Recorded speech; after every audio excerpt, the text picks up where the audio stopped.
안녕하세요. 건강 스토리텔러 정화입니다. 얼마 전에 유기농이 왜 우리 환우님들께 중요하고 좋은지에 대해서 말씀을 드려봤는데요.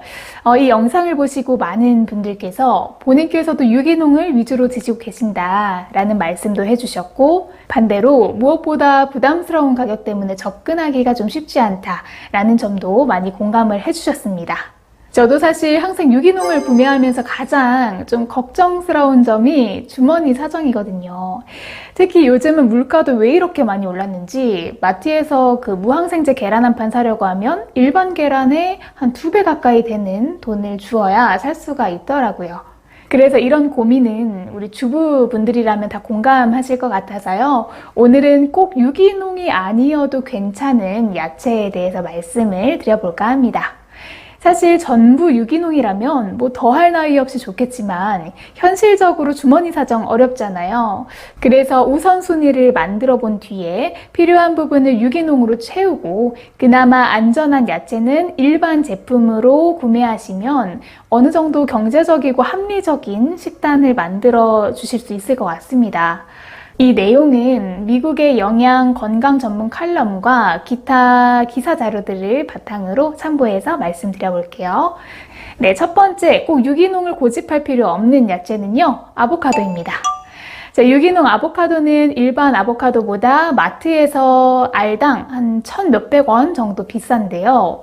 껍질을 제외하고는 일반 제품이나 유기농 제품이나 큰 차이가 없다고 합니다. 다만 껍질에 묻어있는 농약이 아보카도를 자를 때 안으로 들어갈 수 있기 때문에 자르기 전에 껍질을 잘 씻어주시는 것이 중요합니다.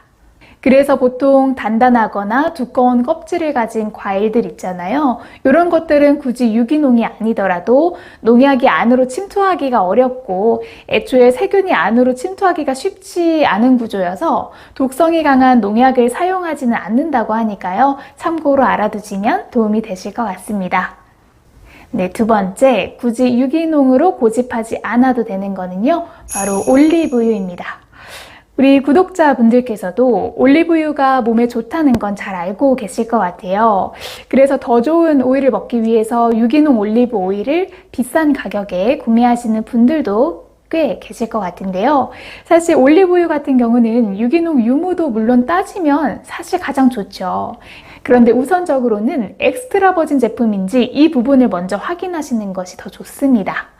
올리브의 첫 압착을 할 때 나오는 기름을 엑스트라 버진이라고 하고요. 그 이후에 가공 처리도 많아지고 또 향을 위해서 화학 처리도 추가가 되기 때문에 건강을 생각하시고 투병 중이시라면 꼭 엑스트라 버진을 드시는 것이 중요합니다. 그리고 변질을 막기 위해서는 병의 색상은 어두운 것이 믿을 만한 제품이니까요. 이 점도 알고 계셨다가 마트에서 구매하실 때 뭐 예쁘다고 밝은 색 구매하시기보다는 어두운 색의 유리병을 구매하시는 게 좋겠죠? 네, 세 번째 소개해드릴 야채는 바로 양파입니다.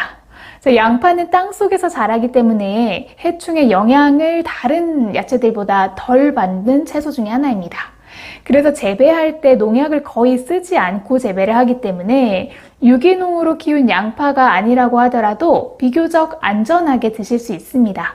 실제로 시중에 판매되고 있는 양파를 조사를 해보니까 98%는 농약 성분이 검출이 되지 않았다고 합니다.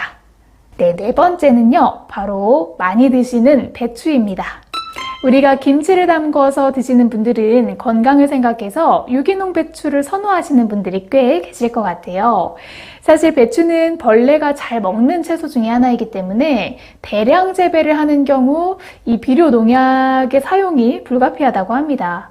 하지만 실제로는 독성 살충제를 뿌린 일부 배추를 빼고는 거의 안전한 수준이고 현재 독성 살충제 사용은 금지가 되어 있거든요. 다만 중국산 배추의 경우에는 위생과 또 농약 검출로 문제가 되는 부분이 있으니까 유기농 김치를 드시기가 어렵다면 국내산 김치를 구매하시는 것이 도움이 되실 것 같아요.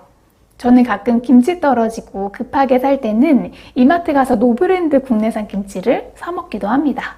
나름 믿을 수 있는 것 같기도 하고 가격도 크게 부담스럽지 않아서 좋은 것 같아요. 네, 다섯 번째는 버섯입니다. 기본적으로 버섯은 균류에 속해서 이 재배를 할 때 비료나 농약이 필요하지는 않기 때문에 유기농을 고집하실 필요는 없습니다. 다만 재배 형태에 따라서 일부 느타리버섯, 양송이버섯, 표고버섯에는 등록된 농약을 사용을 할 수는 있는데요. 이게 버섯이 나오고 나서 버섯에 직접 뿌리는 것은 아니고 준비 단계에서만 사용을 제한적으로 할 수 있다고 합니다. 그 외에 팽이버섯, 그리고 새송이버섯, 느타리버섯 등은 농약을 사용할 수 없습니다. 네, 참고로 위에 말씀드린 제한적인 농약 사용도 이 사용 규정을 준수할 경우에는 절대로 잔류농약이 검출되지 않는다고 하니까요. 안심하셔도 될 것 같습니다. 버섯을 씻으실 때에는 흐르는 물에 먼지를 털어내는 정도로만 씻어도 안전하다고 하거든요. 하지만 중국산 버섯의 경우에는 재배를 할 때 농약을 쓰는 게 아니라 한국으로 들여올 때 유통 과정에서 상할 걸 방지하기 위해서 농약을 치는 경우가 있으니까 될 수 있으면 원산지를 제대로 알 수 없는 시장에서 구매하거나 중국산 버섯은 좀 피하시는 게 필요한 부분이라고 생각합니다. 네, 마지막으로 소개해드릴 건 바로 가지입니다. 가지는 항암 성분인 나스닌이라는 성분이 들어가 있어서 암의 전이를 억제하는 데 효과가 있는데요. 농작 시에 이 농약을 사용하기는 하지만 수확할 때 가지 껍질에 들어있는 농약의 잔류 정도는 아주 미미하다고 합니다. 그래서 가지는 미국 비영리 환경연구단체에서 매긴 잔류농약 리스트에서 상위 가장 깨끗한 야채 15가지 중에 이름이 오를 정도인데요.